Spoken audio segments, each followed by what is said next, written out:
is Leonard Simon. I'll be your presenter today.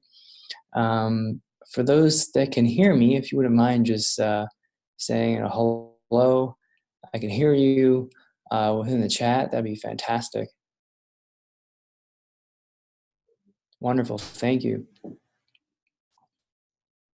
And let me know if you can see my screen. Let me see if the slide's working there. Okay.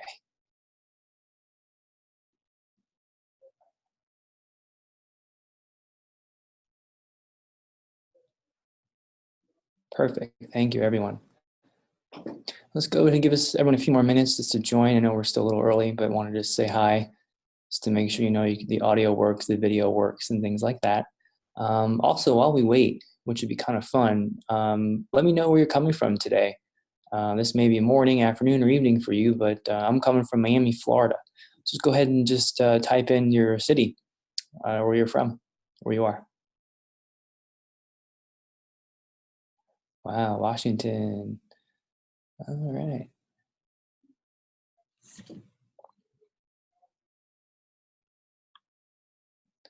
London, Florida. I got some neighbors here in Florida. Awesome. Switzerland. Wow, that's cool. India. Nice. Thank you. Yeah, keep it coming.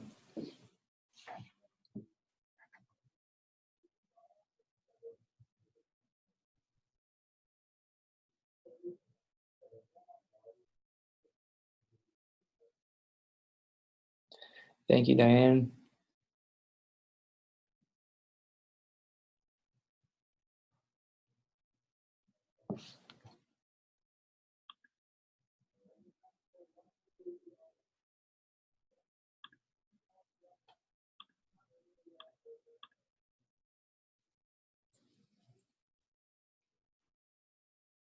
All right, so I have 2 p.m. Eastern my time. That's when we had everyone go ahead and join. We're going to give everyone about 2 more minutes, so we'll start 2 minutes after the hour here, just to give people some time to connect. And again, my name is Leonard Simon. I'll be your presenter. And while we wait, I asked this before, so if you haven't already, just shoot a quick little message in chat where you're from, where you're currently located right now.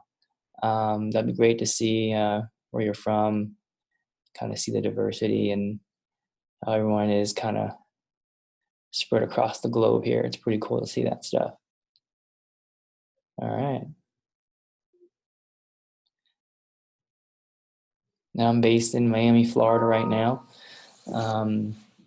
It's pretty sunny at the moment. It was kind of rainy a few days ago, but kind of hot as well. So getting ready to experience some intense heat here over the summer.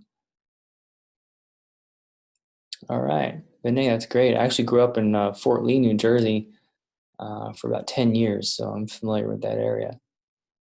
And Charlie, Atlanta, that's great. And my sister-in-law lives in Atlanta, so we visit her every year or so. Mary Catherine, the World Cup couch. That's a great place to be right now. But then I wouldn't be able to be talking to you guys, so maybe I'll hold off on that a little bit. I'll take a look at the game once I'm done here.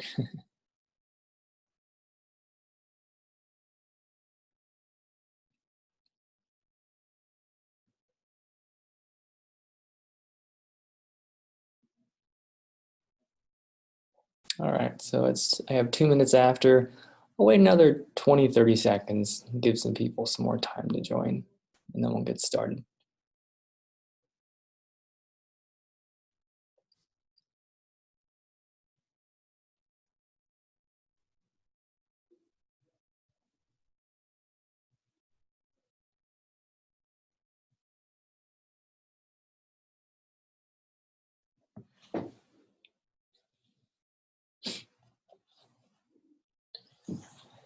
All right, let's get started.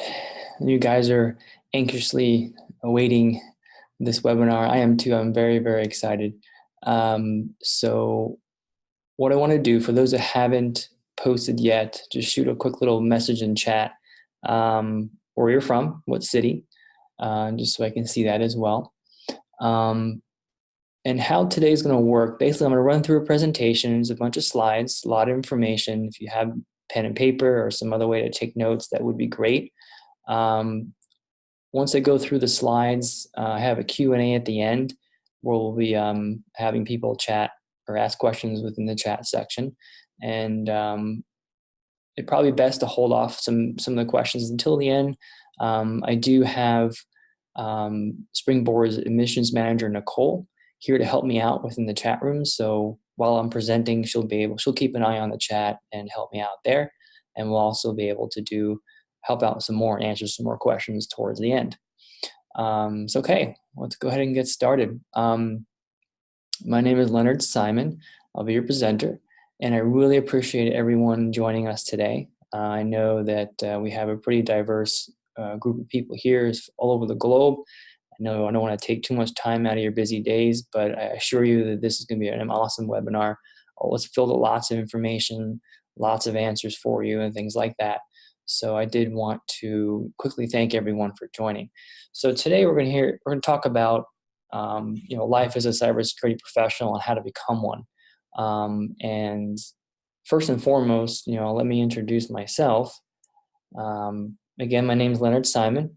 I'm currently a senior security engineer consultant, and I'm here basically to provide a good idea on kind of how it is for a security engineer like myself to kind of show you and explain to you what it's like a day in the life of, almost, with some pretty interesting information and things like that to kind of help you, those thinking about getting into security, or maybe you want a refresher within security. Maybe it's been a while since you've seen some of the terminology and things like that. But as far as me, I consider myself a cybersecurity professional. I've been doing it I've been in IT for over 18 years, been doing security for probably half of that, but probably very hardcore into the actual field within the last 5-6 years or so. But I've always kind of had a passion for it, and I think you'll see that very soon as you kind of learn a little more about me and kind of what I have to say, and hopefully some of the advice that I have to give. I also teach several universities, mainly cybersecurity. Every now and then I teach IT automation class, but for the most part, 90% of my courses are cybersecurity or security related, talking to students about different things like the basics of cybersecurity and things like that. Let me pause really quick 1 second. I heard there was no audio. I just want to make sure that you are hearing me right now. If someone can just shoot me a quick yes or no if you can hear me. All right, perfect. Robbie, maybe we can help you on the side there really quick. Just check your audio connections. I apologize, you can't hear me right now. But let me kind of keep going. I apologize. So I do teach on the side, and actually up until recently, about the beginning of the year, I started my doctorate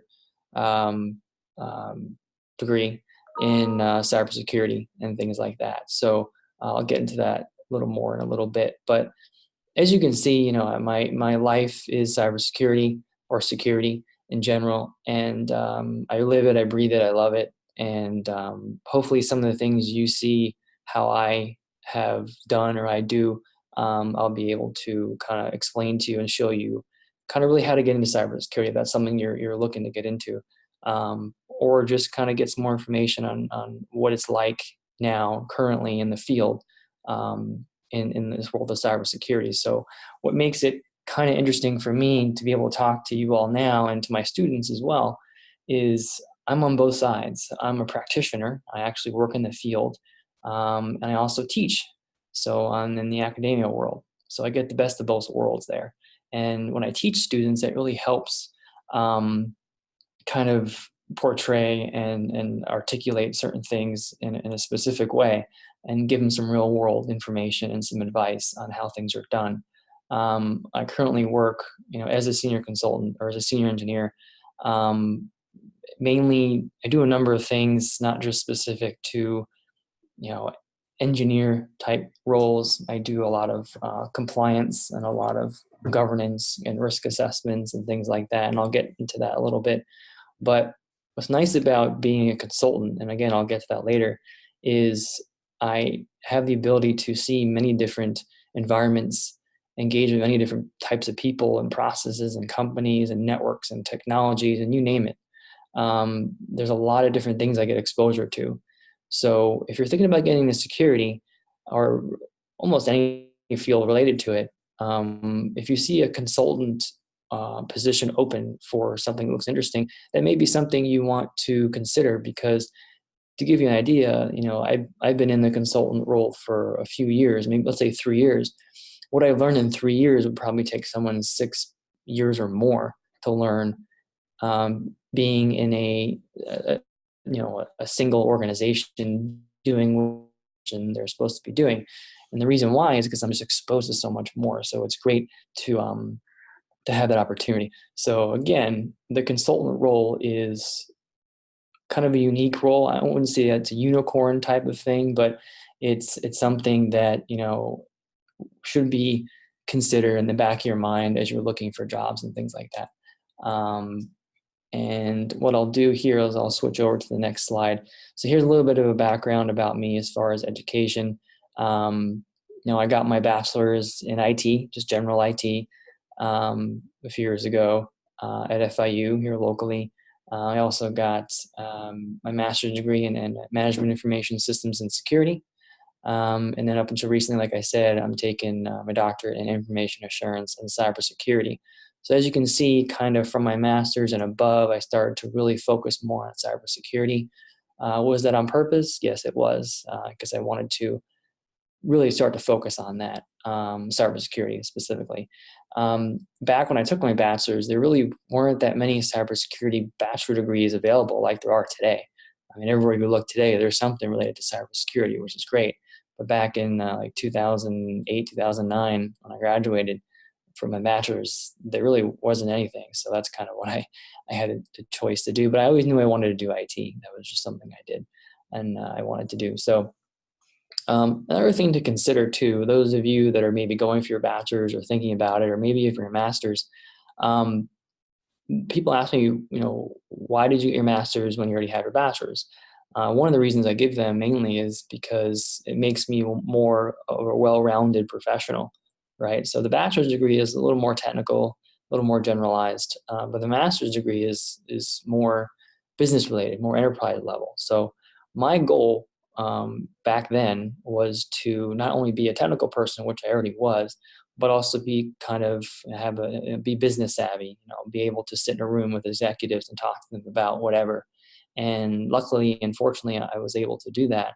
And that's kind of what I do in my job now. So I have both the technical and the business side of things. And just a little word of advice. I mean, if you could have both of those worlds under your belt, the technical and the business side, you're almost untouchable. You stick out more than anyone else, to be honest, because when people hire individuals like that, they know that you can kind of be pulled in either direction. As a technical person, you'll be able to talk to engineers, but also with some business sense, you'll be able to talk to executives about those technical issues and kind of be the liaison between the two. So it makes it a pretty good match. I'm not saying you need your master's right away if you don't have it, or whatever that may seem to be the case. But for the most part, keep that in the back of your mind as far as having those two sides, the business and the technical, at your disposal, and that knowledge and that experience, because that'll be great. Also, some certifications. So most of them are security specific.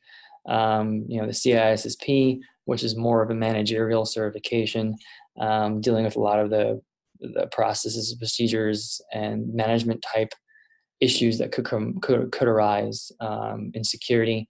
The CISSP, if you haven't heard of it before, it's kind of a mile wide and inch deep type of certification, meaning it teaches you everything about security, from the obvious access control and things like that to the more kind of uncommon, at least in my field, learning about the different gauges of fences in a parking lot, or the different types of locks on a door.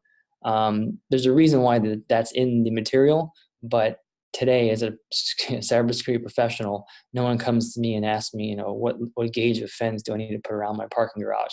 That's just not something that I deal with, but that's just part of the curriculum. But again, it's only a little bit of it, so it doesn't go into too deep with it. So the CISSP is a great certification. We'll talk about that more later. More of the expert level ones. So if you're thinking about getting into cybersecurity, probably not the one you want to focus on right now, but maybe one to put in the back of your mind for now. The CEH, Certified Ethical Hacker. So ethical hacker is basically someone that performs a penetration test on an organization's network with permission. So you're hacking ethically as opposed to unethically, where you don't have permission to scan a network of a company and you can get into big trouble. But the test itself really teaches you the basics of penetration testing. It's mainly theory. You learn a lot of different pieces of it, the process of it, and how to perform the idea and the theory behind penetration testing. You are asked to get some exposure with some tools to help you with the test, but you're not really performing any penetration tests for the test. That's a different exam.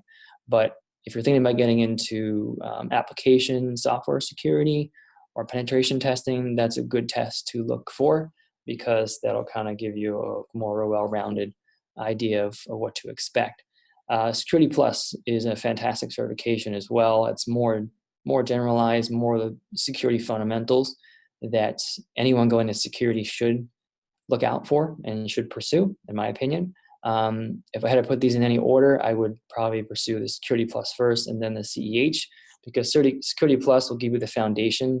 And then the CEH, think about it as a branch off of Security Plus. It's one area of Security Plus that kind of focuses in on.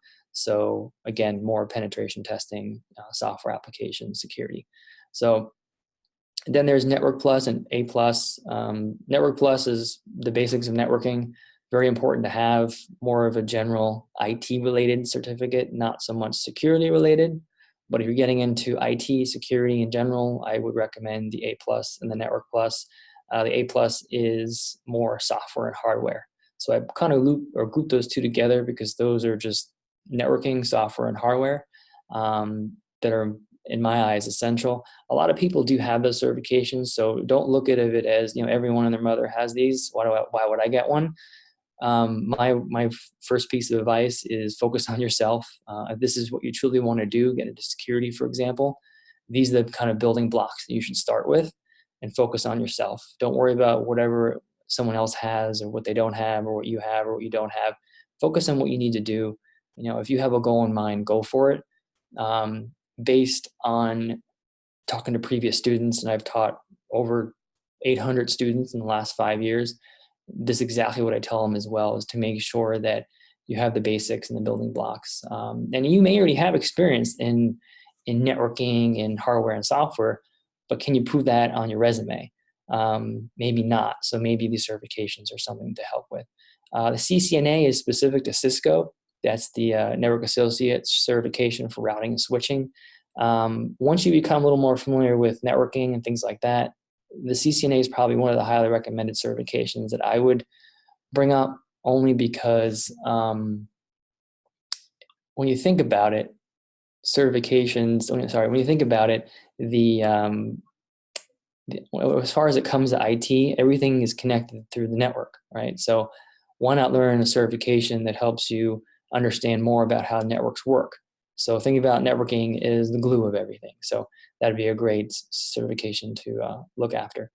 ITIL. So the ITIL is more of a kind of customer service type of framework and library, IT library, that is a good type of certification to look into, and it'll help you and it'll help organizations understand where you come from, and that you understand some of the concepts of how businesses work. So it's more like an idea of how IT and businesses work together.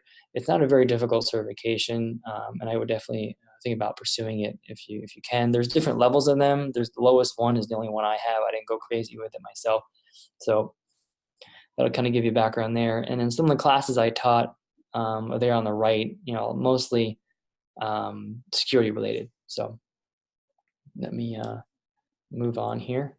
So here are a couple fun pictures that I put up. That's me. The one on the top is showing you the back of my laptop. I have a bunch of stickers in the back of my laptop. The back of my laptop, I'm pointing to a sticker that says kind of asterisk, aggressively drinks tea, as a joke, because I drink a lot of tea. I'm not a coffee person. But you can also can see a bunch of other stickers kind of about my personality. I love stickers because it's a good conversation starter. And I even bring this in a boardroom with executives, and I open it up and they just start talking. Oh, I watched that show, or I do that, or hey, what's that? And it's just a good conversation starter. And I love that type of thing there. So that's me being goofy. And on the bottom left, that's me posing for a picture. And I kind of wanted to put that there. But those firewalls, that's in a test lab. It's not a production environment, but those are checkpoint firewalls. Those are firewalls that I work with a lot. They're enterprise level firewalls that a lot of our customers use, that we resell and things like that. There's also many other firewalls out there. You probably heard of, SonicWall and Fortinet and Palo Alto and Cisco as well. So those are just the firewalls that we deal with for my job. But as an engineer, I get to kind of get hands-on like that. So, and there's a project I'm going to bring up later on to kind of give you more of an idea of that. On the bottom right, that's actually my home lab that I first set up about maybe a year or two ago. It does not look like that anymore. It's kind of been ripped apart. Things have been added and removed, but as an engineer, I need a lab at my house. We have a lab in the cloud for the company, and we have a physical lab for the company and for us as well. But what I wanted to do was mainly set up a lab at home so I can easily kind of resort and revert to things that I can. So starting from the bottom, I have two more of those firewalls, a couple switches and a router, and two NAS devices, network access storage. And to be able to store some data and things like that. So just a quick little example of what we're doing, or what I do, kind of some personality pictures as well. So what we're going to cover today: why cybersecurity? Why is it important? Why do you want to get into that field? What is cybersecurity? What does it consist of? What does it entail? What does it mean to organizations and yourself, maybe? Different roles in cybersecurity, and I'll give you some examples and some feedback on how those roles are kind of developed and what the meanings of them are, because there are quite a few. Some security fundamentals to kind of get you started on what to expect if you're kind of getting into cybersecurity. A day in the life of an engineer like myself, and then kind of some tips and tricks and advice in getting into cybersecurity. So why cybersecurity? Before I begin, I want to take a quick poll, which I love doing. What I'm going to do is put a poll up right now. It's going to ask you, how many years of cybersecurity experience do you currently have? And I just wanted to put that up now, so you guys should see that. Just quickly answer. It gives me a good idea of kind of where my audience is, what level I have to kind of speak at. And I kind of have an idea, but it's good to know. Probably give you guys about 20 more seconds here, so we're almost done. Looks like most of us have it there. And if you have no experience, then just go ahead and put it in the -1, less than 1 year would be great. I don't want to get too complicated with the questions.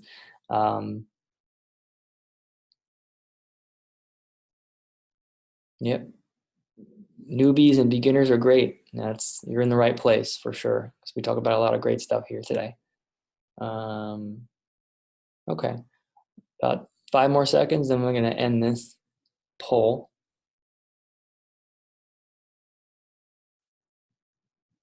All right, so I'm going to end the poll now. Share results. Here we go. So pretty easy to figure out the experience level of most people on the call, and I appreciate taking the time to do that. So most of the people have less than 1 year experience, which is fantastic. Those that have, other levels like 2 to 4, that's great. And then, wow, we have one A+, that's great as well. So if you are a newbie, if you have no experience or very little experience, you're definitely in the right place. For others, this may be a refresher course or whatever else. So I'm going to stop this really quick. I have one more poll really quick to mention here. For those that do have experience, what specialization is it in? Now, I know we have a lot of people that have less than 1 year, so maybe you have a little bit, but just go ahead and answer. Be great. And there's also a none option too for those that have no experience, which is definitely relevant. That's why we have it there. Great. So I'll leave this open for another 20, 30 seconds. And again, this gives me an idea of, based on people that do have experience, what's out there and what you have.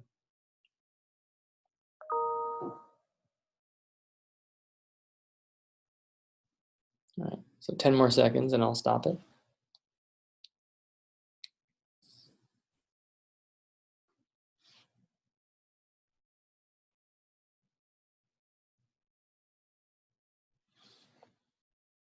All right, so great. Let me end the poll. Let me share the results. So yeah, most of you chose none, which makes sense because based on the other results, we know, mostly beginners.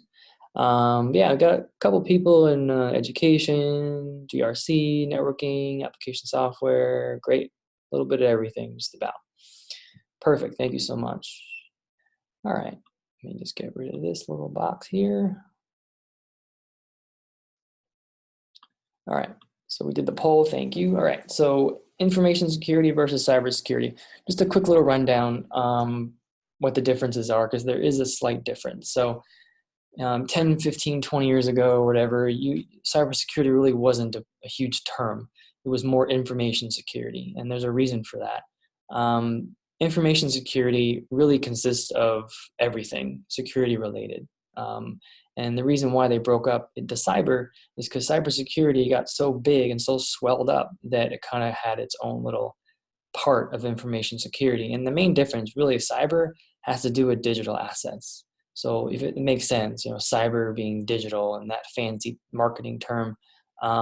So cyber really has to do with digital assets compared to just information security. But cybersecurity is a subset of information security.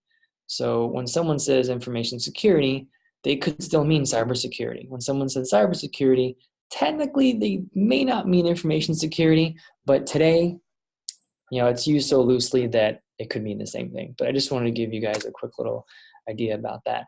So, improvements of technology. So over the years, like I said, technology has improved a lot. A lot of different technologies, a lot of different software, a lot of different hardware, a lot of different vulnerabilities, a lot of issues that can happen in the world. So, and with technology. So although on the plus side, there's improvements in technology, maybe to make things, better, faster, stronger, there are also issues with that, some security issues. And what also comes with that, when developers of hardware and software make products, regardless if they're security products, they don't really have a security mindset in play. So what happens is, they'll create a product, but unfortunately that product doesn't have any security built into it. So that can be an issue, right? So it's cybersecurity professionals' jobs to go in and identify those issues and, raise their hand about it, correct it, and, remediate and mitigate those issues. So I also put digitalization kind of just along the lines of cybersecurity as well, because over the years, things have gotten more digital, and that could be a huge emphasis on, why cybersecurity is so popular right now. Because, for example, back 10 years ago or 15 years ago, the more security-minded people were more worried about physical access, like file cabinets and papers and things like that, where sensitive information is stored on. But nowadays, all that information is digital, most of it at least.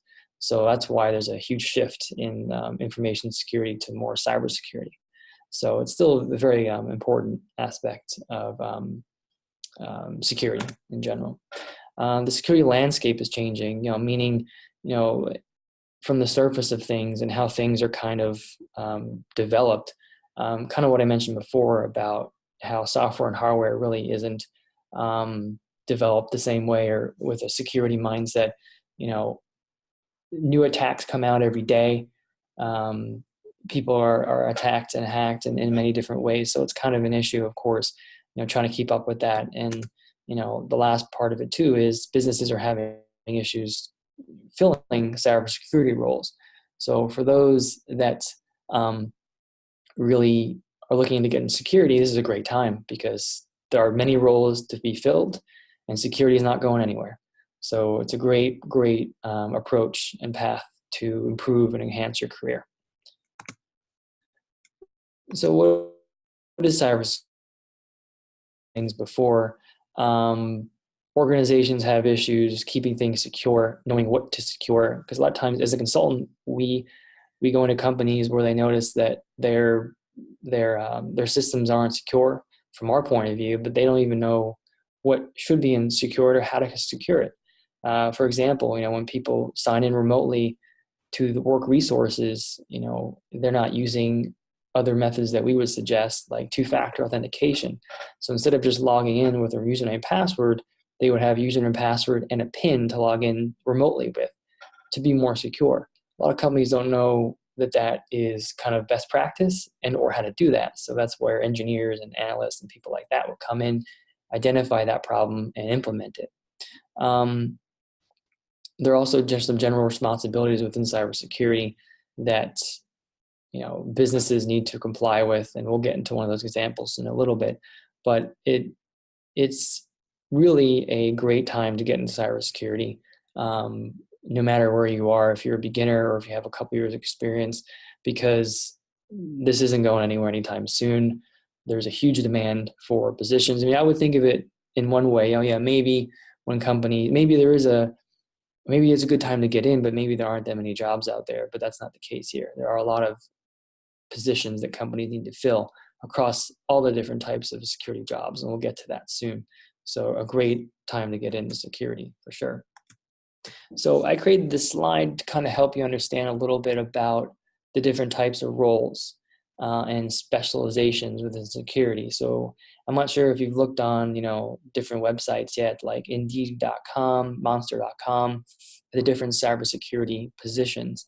You'll probably get confused, a little overwhelmed on what to look for, what positions, what exactly that entails. So what I did is I kind of created this slide to hopefully help you out just a little bit. Within the roles, there's several roles within cybersecurity, and I kind of categorize them in 3 to 4 levels. At the very first level, you have like the specialist, administrator, analyst, who are basically there to solve, or they identify and they correct any issues that may be happening, more of like a day-to-day type thing. They're not really involved in creating and implementing and architecting security designs and systems. They're more, I wouldn't say help desk, a little more than help desk. They have their own responsibilities for servers and things like that, but they're not really there to create an infrastructure. They're more to identify issues and correct them. But definitely roles that are out there right now for security. The next role, as you'll see, like myself as an engineer, engineers are more towards architecting, engineering, designing infrastructures, security infrastructures, systems and software to help organizations, do a number of things. So they're a little more on the architecture side and the designing side of things. They go pretty deeper into the issue and the product than the specialists and administrators and analysts. That's kind of what the engineers do. From there, we have architects, which are a little higher than engineers as far as the role. They obviously architect at a much higher level, and they would kind of tell engineers what to do, but the engineers still have some sort of a designing aspect of it. So an architect is, pretty high up position within kind of any role, any specialization, if you think about it. So you're architecting a system, like you're designing it. Officer. So if you think of different positions like a chief information security officer, So that's at the very high level, like a C-level, executive level position. There are a lot of positions like that as well open. If you're thinking about getting into the officer type level, then at least a master's degree may be required for most positions. So if you're thinking about getting into management at the security officer level, that may be something to consider. I wouldn't say it's required, but I would probably lean more towards it's a good idea to get a master's degree if you want to be an officer at a company at the C level. Then you have consultant, and I kind of put that last, not because it's higher than officer. It's kind of one of those unicorn, not rare, but wild card type of positions, because a consultant can do everything on that list, even the officer. For example, one of the services that my company offers is a virtual CISO. So I'm not an actual CISO, Chief Information Security Officer per se for a company, but I'm a virtual one, meaning they pay us, a certain amount for me to do CISO level work, but virtually. So it's like a virtual consultant CISO, if you want to think of it that way. So a consultant can do all of that, and consultants can technically get paid more than a regular employee at a organization. So if you're looking to get a job, by all means, if you find a job, go for it. But if you see a job as a consultant, it may require a little more experience. So maybe you want to think about being a consultant a little bit further on in your journey. But the rewards are amazing when it comes to a consultant. As myself, I have the ability, I have flexibility on my schedule for the most part. It's just a little bit different. I'm not actually an employee of the companies I work for, so I don't have to go to certain meetings, which is good and bad. I'm not privy to everything within the organization, which is good and bad. But for the most part, being a consultant, you have the flexibility. You get paid more for the most part. And what I think the biggest reward is the exposure to everything that as a consultant, working with different companies and things like that. So, like I said, you're more dependent on where you are within the org as far as the role it goes. So a lot of companies use these roles in various ways. There's no black and white definition I can give you, and things like that. So it is really dependent on the organization, but just to give you a better idea, that's what I wanted to point out. It also really depends what it is you really want to do, and we'll cover this more later, meaning kind of right now. The specializations that kind of go with this, you'll probably see them like network applications, cybersecurity, IT. If you put them kind of all together, you'll see this type of layout. And the reason why I focused on them is because I wanted to kind of give you guys kind of a mental image is when you look for jobs, you're going to see all of these kind of worked interchangeably. So I can be a firewall engineer, but I can also be an application security engineer or a network security administrator or a firewall analyst. Like I can be a mixed match of any of these, but I really just wanted to focus on the specializations versus the role. So when you're looking at positions from now on, think about these, break up the role, break up the title, and kind of get a better understanding of what that position entails and where your career progression could go if you started off. So for example, if you're applying for a security architect position and you're a new person, you have less than 1 year experience in security, you may not be qualified for the job, right? But if you apply for a firewall analyst and you have less than 1 year experience, you may be qualified for the job. So again, I just wanted to kind of point this out. And someone posted, Robert, yes, you're absolutely correct. So a consultant is more like a contracted subject matter expert. Yes. So the term consultant and contractor can be used interchangeably. One is more just pointing out what the company can do, and the other one is pointing out what the company can do and then actually doing it. So I'm a little bit of the contractor side. So we consult, but we also help implement our suggestions. So we're more contractors, but you're absolutely right when you ask that question. All right, so moving on really quick here. So some fundamentals. So for those that are new to cybersecurity, if you open up any security book, like Basics to Security, this will most likely be in the first chapter. This is the cybersecurity or security triad, key components: confidentiality, integrity, and availability. So confidentiality is mainly, do people have access to only see what they should be seeing, and do others that don't have access to this or shouldn't see it don't have access to it. So it's being confidential, right? So there's documentation that only certain people should see. Then there should be some obviously confidentiality there. So a very important piece of security to mention. Integrity. So integrity is basically, when I send a transaction, does it actually, send and receive the same amount? When I make a transaction with a bank or something, it stays intact. It doesn't change along the way. So part of security really is more data, and you can think transactions too. So for example, when I deposit a check online on my phone, my mobile phone, for $100 and I submit it, it should be $100 when it gets to the bank, not $50, whereas someone took out $50 from me some other way. So integrity is just making sure that, the data itself, or the transaction itself, for that example, is still intact. It doesn't change. It remains the same from start to finish. And availability is making sure that those like critical company resources are available, and accessible to customers and clients and things like that. So availability is also extremely important when it comes to security. A lot of people don't realize that, but this is more on the lines of, a disaster recovery plan. So if a hurricane comes by, do we have another site that has all our information that we can transfer people to or redirect people to? So that's all availability. So other key terms, which I'm not going to go too into because I don't want to spend too much time on it, but when you're starting security, these are some of the terms that you'll be looking into and learning about, access control, certain attacks and threats and vulnerabilities, GRC, which is more policies and procedures and risk assessments. Penetration testing is pretty much trying to discover holes in organizations that attackers can utilize and exploit, and make sure that, or try to exploit and try to gain access to the network or information as well. Someone had a good question, Larissa. What are the main industries where cybersecurity is in high demand?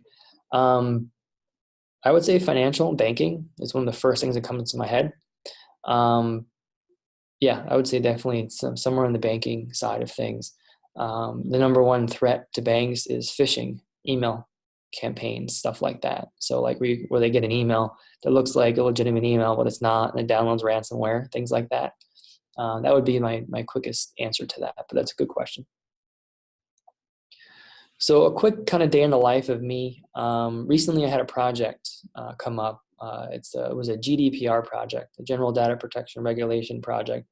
I'm not sure if many of you received emails around May 25th from Google and other big companies about they're changing their privacy policies or terms and conditions and things like that.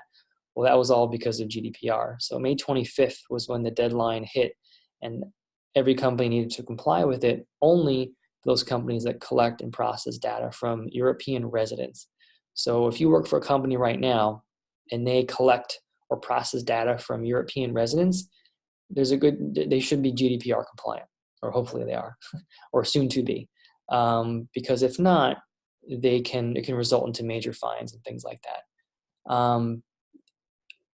That's a good question, good John. As far as the main changes, I'm not going to get into it now because I don't want to spend too much time on that. But mainly, it's about there was the Privacy Act that came around in 1998, which we've been using since then. The reason why they pushed out GDPR is because with all this new technology and things going digital, we can't rely on a law from 1998 in 2018.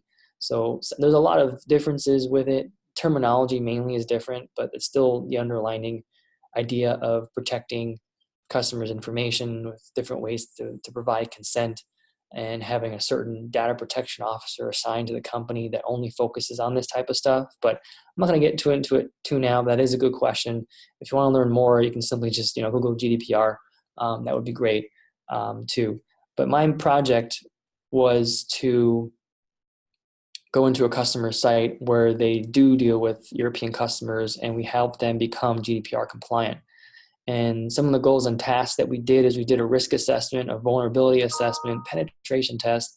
We implemented all sorts of controls to basically improve their overall security posture. And mainly what a risk assessment is identifying what are the major risks to the organization. Is it data? Is it company information? Is it a patent? Stuff like that. A vulnerability assessment, we scan all their devices to see, which ones are vulnerable to threats, whether it's a patch that needs to be on there or something like that. Penetration test is we purposely, with permission, ethically, penetrated their infrastructure with certain tools to see if we can get in and gain access to things. We also implemented various security controls, like administrative and technical, to help protect them. So this all kind of works together in a sense to kind of increase their posture, and that's what the result really is for this project. So from there, we kind of synthesized the data we collected. So I performed about 40 interviews with employees, department heads, and C-level executives. We scanned their network for data classification reasons and things like that, and reviewed policies and procedures. And what we're doing here is we're just synthesizing the data. We're putting it all together, stitching it together, and basically getting a good idea of where they stand right now, and then what we need to do to fix all that or to make them more compliant. So some of the tools that we did for penetration testing, we use Kali Linux, which is something you'll definitely learn if you're interested in the Certified Ethical Hacker certification. Vulnerability scanning, we use Nessus, but there's Nessus, Qualys, and OpenVAS. OpenVAS is free, and Nessus has a pretty good free trial as well. So if you want to perform some vulnerability scanning on a network with permission, or at least a test network, you definitely can do that with Nessus and OpenVAS with no extra cost. Network scanning and data classification, like I said, we use a program called Varonis that does that. So I know we're coming close to about 45 minutes after we started. I'm going to be going a little over, if that's okay for everyone. Obviously, if you can't, I apologize, and you definitely can drop off, but I do have a little more to go, and I'm almost done, I promise. So I'm going to kind of keep going here. So the next project, really quick, was a firewall refresh project. So this was pretty fun for those that like to get hands-on and technical. We had a customer, completely different customer, that has some firewalls that were coming close to end of life. And end of life basically means they're coming out of support soon, so they need to upgrade them. So the actual hardware, not just the software. So it requires a refresh, meaning we take out the old, we put in the new.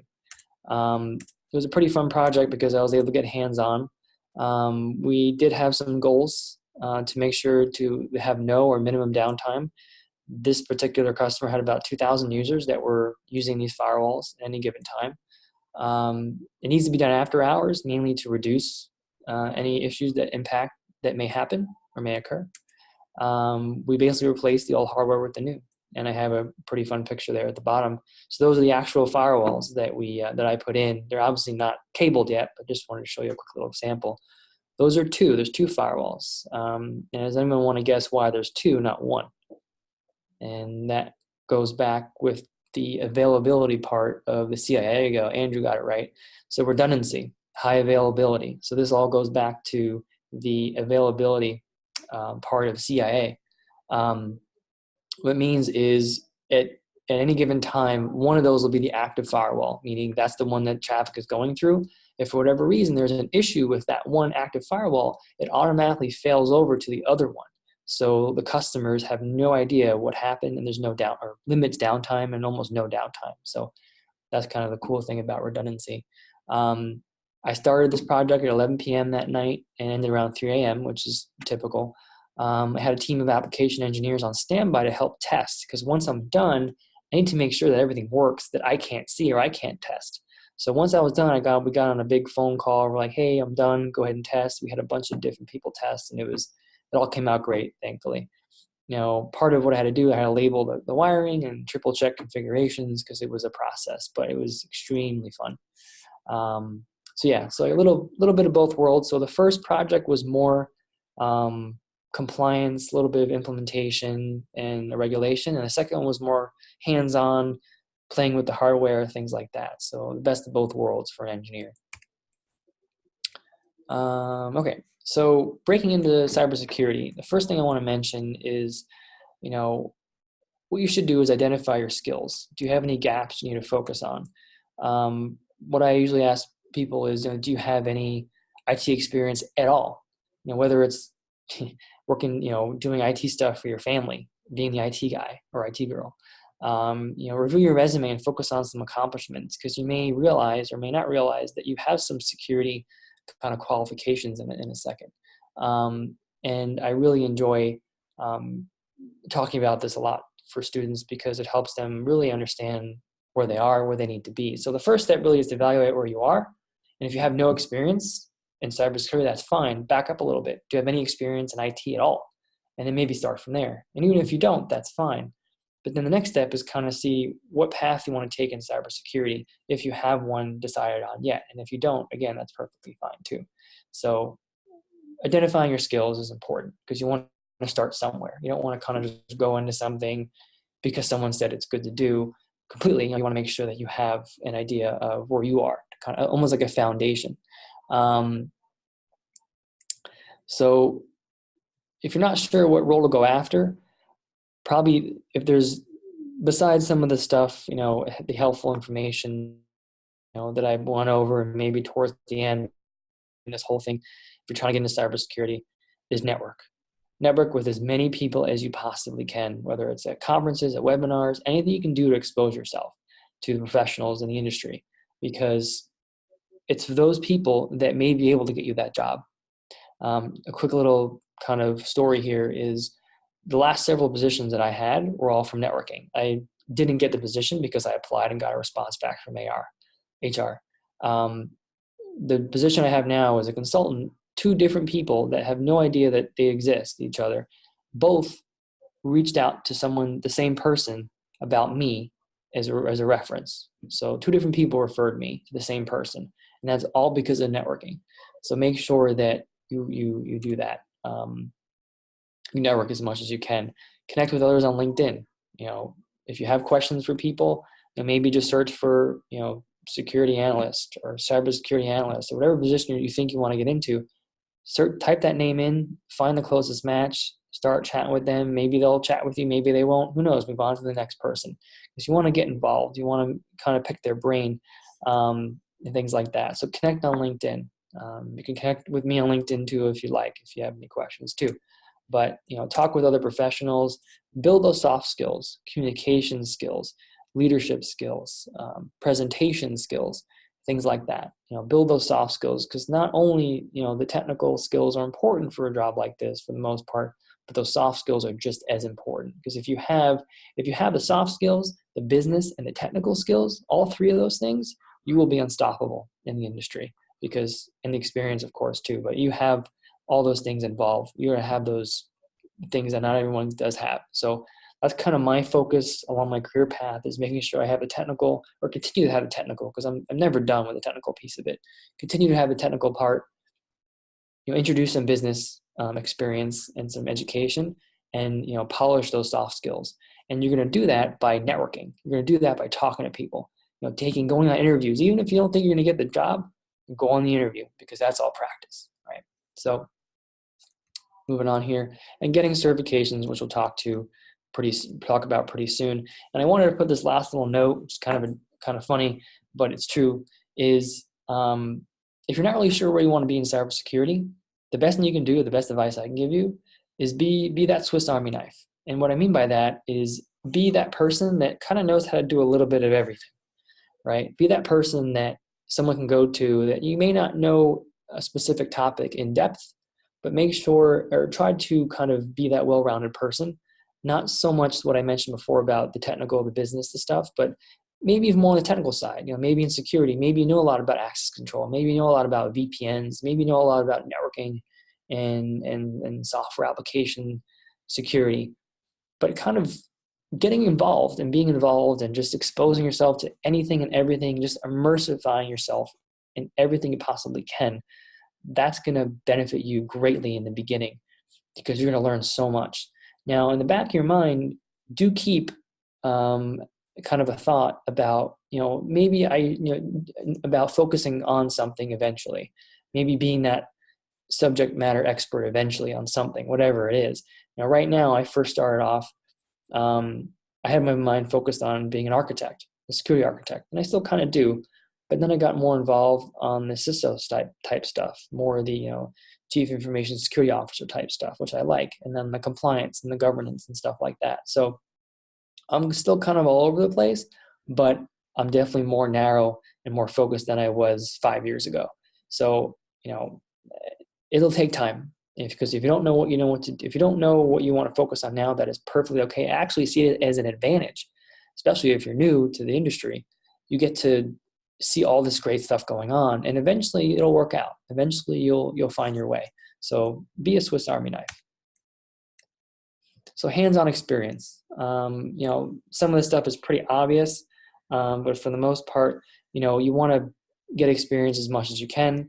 Working in labs at your house, downloading VMs, practicing on your own, going for internships, volunteering. Hey, maybe you don't work in IT right now, or maybe you do, but maybe you were sitting in the lunchroom or getting a cup of water, and you pass by one of the security engineers or security analysts or someone in IT, and you just start chatting up with them. Hey, my name's so-and-so. I noticed that you're a so-and-so engineer, and I'm trying to get into security.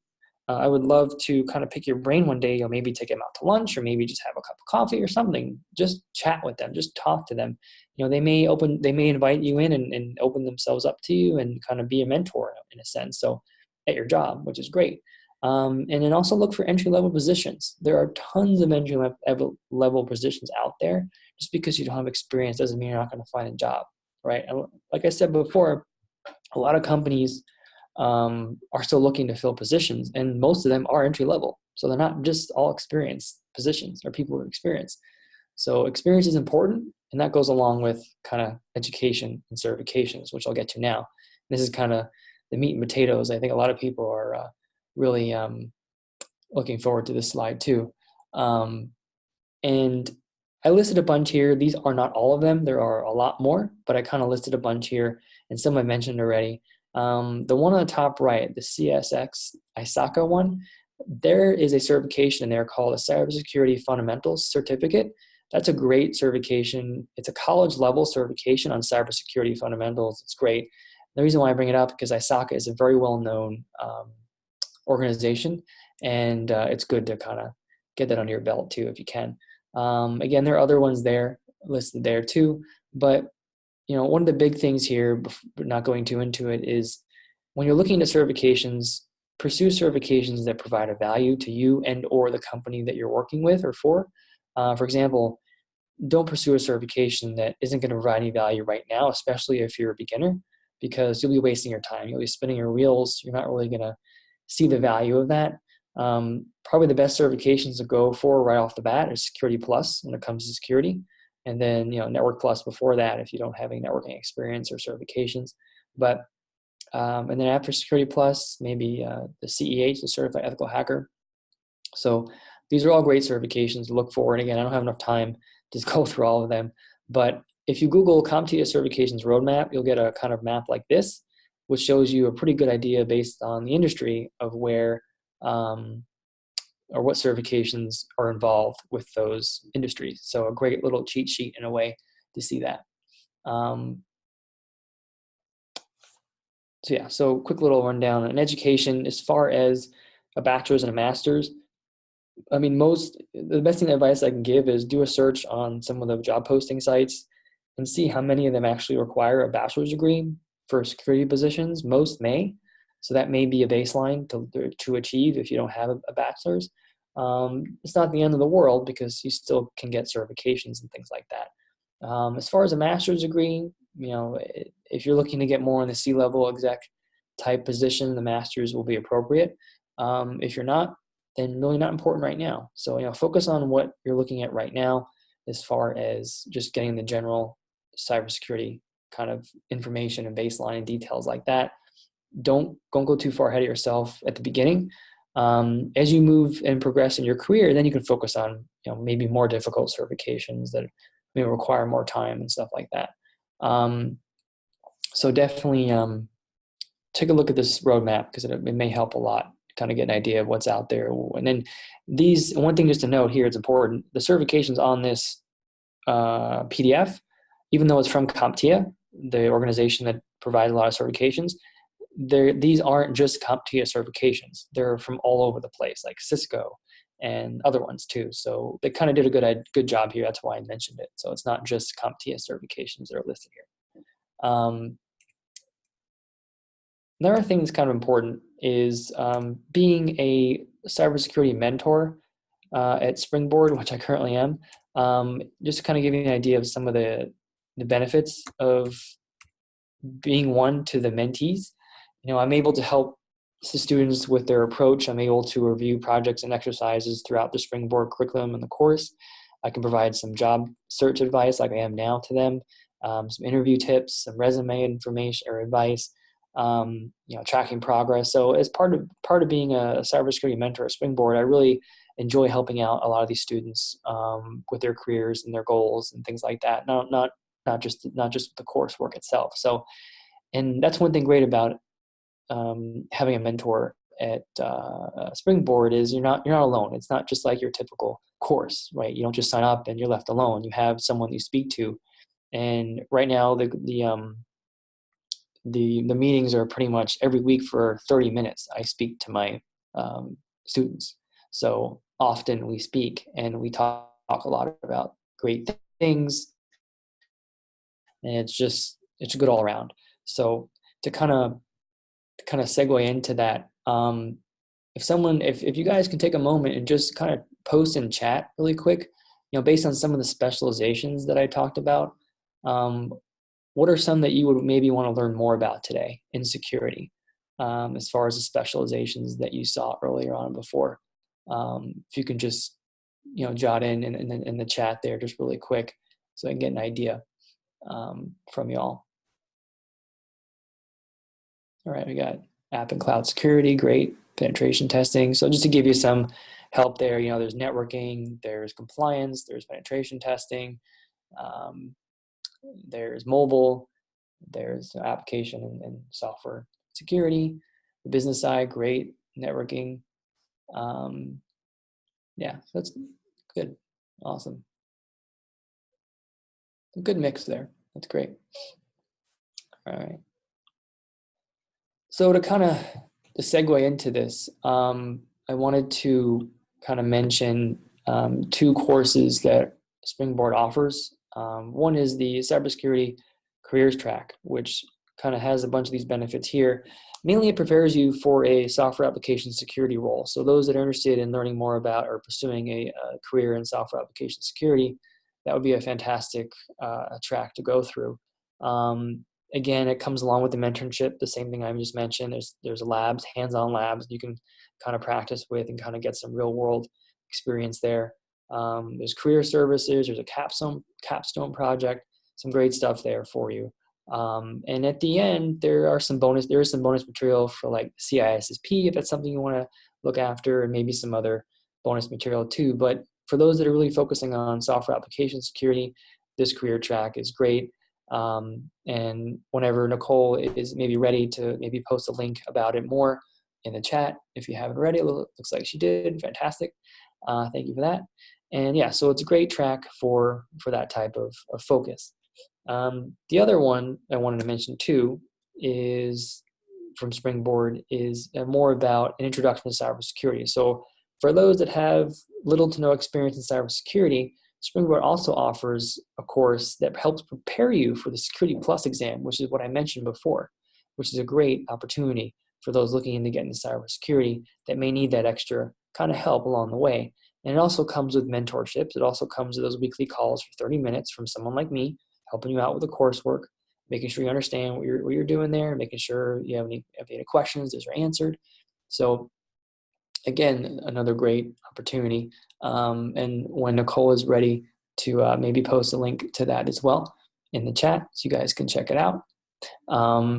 Yeah, so there's a great opportunity for those that are looking into getting into the earning the Cybersecurity Plus or Security Plus degree. And there you go. Thank you, Nicole.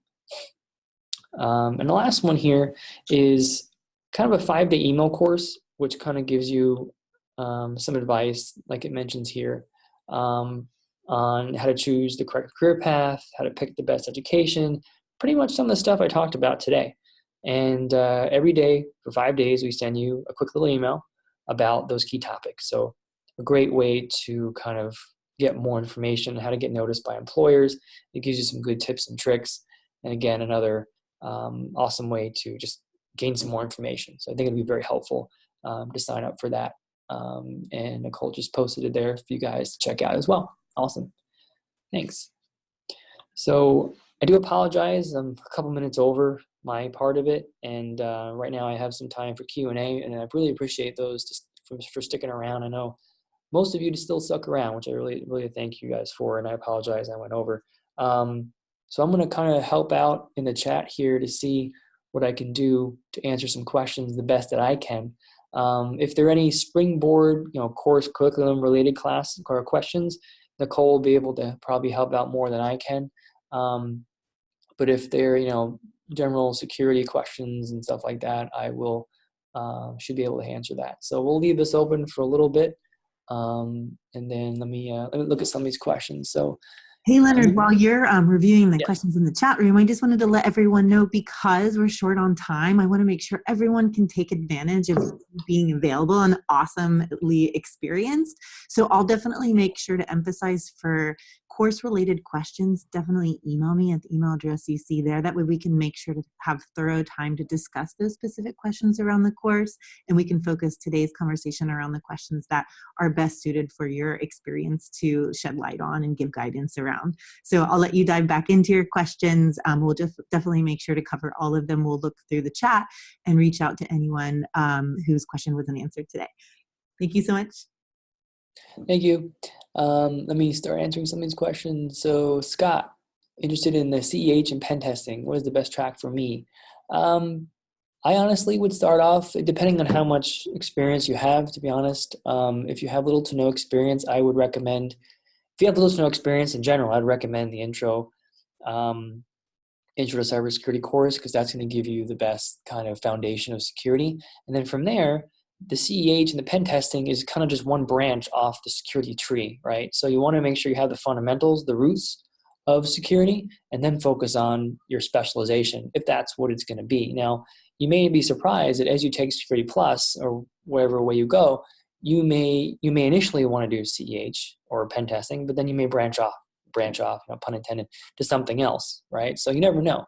But the great thing about it is start off with the basics like Security Plus. Check out that certification roadmap that I mentioned there. That would be a great place to look to see kind of what the track is, what the different levels are. As far as pen testing, the CEH is a great kind of ethical hacking pen testing theory type test to kind of give you the basics of that. So that would be my best advice for that track. There are way more advanced certifications for pen testing down the road that maybe a little too early to talk about now, but something to consider for sure when you're ready and later on. Just reading some of these. Gavin, how important is programming for entering cybersecurity? And if important, what programming languages? Python. Python. That's the big top hot programming language right now. But the one thing to consider is with programming, it's a little difficult because you can be a Python expert, but then the job you're applying for, it looks awesome, may be using a completely different programming language than what you're familiar with. However, what's nice with programming language and scripting languages is the more familiar you become with them, the easier it is to pick up others. You know what I'm saying? So the best, when it comes to security, Python's going to be the best one.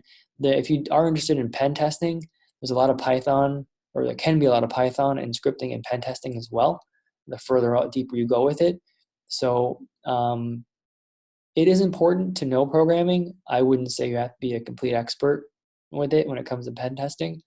It just really depends on where you want to go. But as far as a language, I think Python is going to be your best bet because it's very popular, it's easy to use, and extremely powerful. Okay, what is your guiding compass for your career progression in security domain? Honestly, when it comes to that type of question, Alex, it would really have to do with what I'm interested in, right? I want to do something that I'm bored with. And what I said before is when you start off with if you're a beginner and you start off, kind of absorbing everything, it may be a little overwhelming at first, but what you're going to do is you're going to be learning so much about the field that pretty soon you'll start to narrow down your field or narrow down your path more and more, right? Because you'll be getting more exposure, and you may say, oh, I like compliance more than I like networking, so I'm probably not going to do so much networking anymore, and I may focus more on compliance. So the best thing to do is think about the funnel approach. The funnel, the very top, it's very wide, and at the bottom, it gets very narrow. So start yourself off at the very top of the funnel. Absorb everything you can, and as you go in your career, throughout your career, you'll hopefully start narrowing that tunnel or that funnel to the very end, to something you like more. Let me see. Ahmet, which one is easier for career change with no prior coding or security experience, learning Python and SQL or learning cybersecurity stuff? Actually, Python SQL can be cybersecurity related as well, because there's a lot of application security development topics where SQL and Python is involved. If you have Python or SQL experience, then you may have some security experience and then not really realize it either, because like SQL injection attacks, that's SQL, that's also security. Python, there's a lot of Python involved in like pen testing and stuff like that. So if you don't have any experience in coding or security experience, then I honestly, my default answer to a lot of things is start off with Security Plus. If you don't have any certifications before that are like non-security related, I would start off with A Plus and Network Plus just to get the foundations, and then move into Security Plus, because that Security Plus is like the top part of the funnel, which is very wide. It kind of exposes you to almost everything you need to know about the basics, and then from there you'll be able to kind of identify maybe where you want to go at that point. Swetha, what are the tracks and concepts to pursue further if you're interested in privacy and security and online social media? That's interesting. Good question too. And what I have to say about that really is you may be a application security analyst or engineer working in that type of field, helping out social media department, almost like a consultant type based thing. But I would look at more analyst type position, because that can definitely apply there. Let's see. Yeah, Heather, JavaScript is definitely helpful too. Emmanuel, how many years of experience you must have before you sit for a CISSP exam? Great question. Actually, to sit for the exam, you need no experience. You just got to study for it. But to actually get the credential, the CISSP credential, those nice fancy letters behind your name, you need to have at least 5 years experience, paid professional experience. If you have there are certain exemptions, like if you get your Security Plus certification, you can get 1 year waived from those 5 years. So then you only need 4 years. But let's say tomorrow you sit on the CISSP exam and you pass it, but you have no experience. You still become a ICS Square associate, which means you have what I believe 6 years to get the experience to then get the credential. So a lot of students that I talk to, that have the time and the energy and the budget, they'll focus on their CISSP or take the test, even knowing they have no experience, just to get it out of the way. And they may only need 3-4 years of experience to actually get the credential. And that's perfectly acceptable to them. So good question. Is there a well-recognized certification for web application security? Yes, there are a couple on the CompTIA site that I recall, and there's also a few from sans.org. The best thing to do is to go to CompTIA.org or sans.org and kind of filter for the application security certifications, and it'll give you a good idea of what those are. Let's see. How easy it is for database admins to switch to cybersecurity jobs. Database admins can perform pretty well in the field or in this field, because you have maybe some application security potential there, especially with SQL. And part of the SQL injection attacks is understanding how SQL works. So if you're a DB admin and kind of work with the web side of it too, you may have some advantage there. So I wouldn't per se you'd be a firewall engineer right off the bat, but it may be an easier transition if you start off with if you start off in a like a application security analyst type role. Let me see what else I have here.